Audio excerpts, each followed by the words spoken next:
Hello, beloved. It's me, James, and I've been pondering a question this week a little bit. A question raised by the Apostle Paul in a letter he wrote in the first century to the Romans. Why do I do that which I don't want to do? Why do I do the evil that I don't want to do? Now, he has some answers, and they're good, complex, theological, rhetorical answers. For me this week, as I've been thinking about the times when I miss out on doing the good I intended to do, a lot of it seems to flow from the fact that I am not paying attention.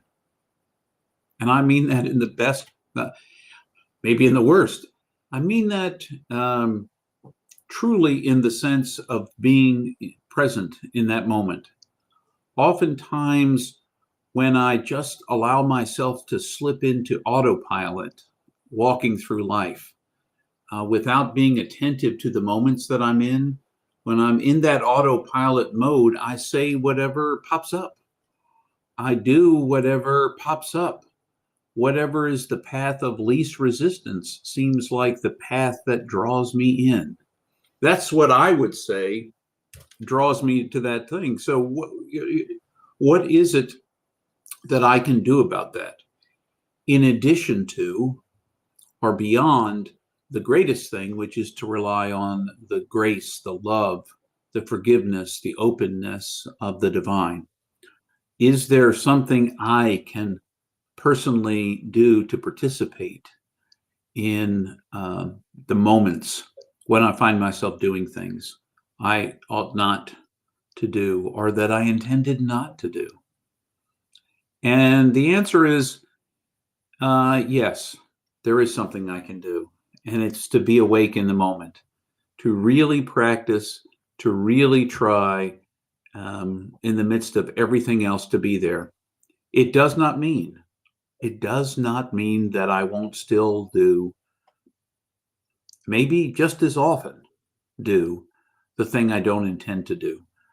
But somehow inside of me, I have noticed that when I am really present in the moment, when I'm paying attention to what I'm doing, what I'm saying, what I'm thinking, and I'm not just saying whatever comes to mind or doing whatever seems most expedient in the moment, when I'm actually there, I am indeed less likely.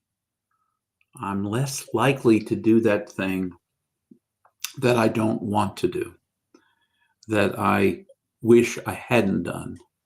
If I practice pausing in that moment, if I slow down just enough, if I pay attention to what's going on.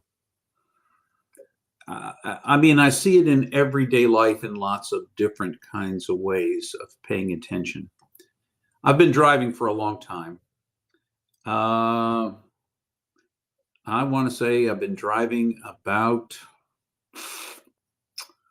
45 years, give or take, more than 40 for sure. And driving from place to place, particularly long trips, have you ever noticed every once in a while that you'll get to a place on the trip and you won't realize exactly how you got there? You will have been driving for that distance, but you can't name anything that you particularly saw, any signs, any places you passed. You can't because you have slipped into autopilot. Your body and mind are paying attention to what's going on ahead of you, at least at the lowest level, but you're thinking about something else or your mind's engaged somewhere else. You're not fully there. And that not being fully there takes you out of the moment. And if you're not paying attention, that creates a scenario in which you're much more likely to trip up. At least that's what I think as I've been pondering the question Paul asks all this week. Now, for you, you may see it another way. And that's why when I do these podcasts, I encourage you to write me if you want to, infinitelypreciousllc@gmail.com, and let me know what you're thinking. And if you disagree, if there's some way that I could sharpen my response or see it in a different fashion. If that's something that you see, I encourage you to let me know. And I'll probably respond at a future podcast to the thoughts that you shared, because certainly I'm always looking for better ways to be fully present, to really engage in this world in which I'm living. I'm realizing how important it is to be present, how much the world depends on my actually focusing on the moments I find myself living in and through. And that paying attention actually makes a difference. I still make mistakes. I still trip up. I still do the things that I don't want to do. And if I'm not paying attention, I say things that hurt other people's feelings or do things that cause harm to another. Certainly, usually not with intention, but without being present, it's definitely without attention. So, my invitation to you this week would be to pay attention, to notice the things that spin you up. And when you start to feel yourself getting spun up, to step back. Say, oh, I see that happening. I see this spinning up happening. I see where this is going. Is there another way that I can engage this moment that isn't about doing harm, about winning an argument, about showing that I've got it all together, whatever it may be that's running in your head? Is this thing that's rising up in me something I can avert, stop by changing my attitude, by thinking a different thought, by examining my conscience, by recognizing that oftentimes the thing that makes me most angry about the other is my projecting onto them my own stuff. Not even always them doing whatever they're doing. In fact, it's probably not most of the time what they're doing. It's what I project of my own issues onto them. If I'm really paying attention, I might see what's coming up inside of me, what's rising up inside of me, and be able to divert myself from doing something in that moment that I will come to regret. And that the person with whom I'm spending time might come to regret. That particularly if it's a one-on-one or a group of friends or a group of even colleagues, or it could even be strangers. There's no reason to ruin someone else's day just because I am not paying attention.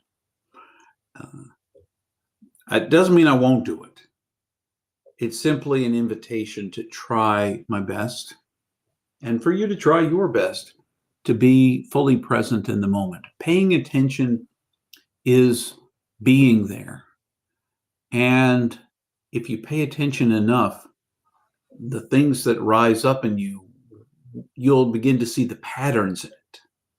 The patterns in the way that you are being defensive, or you're trying to be to act out your sense of insecurity without realizing it.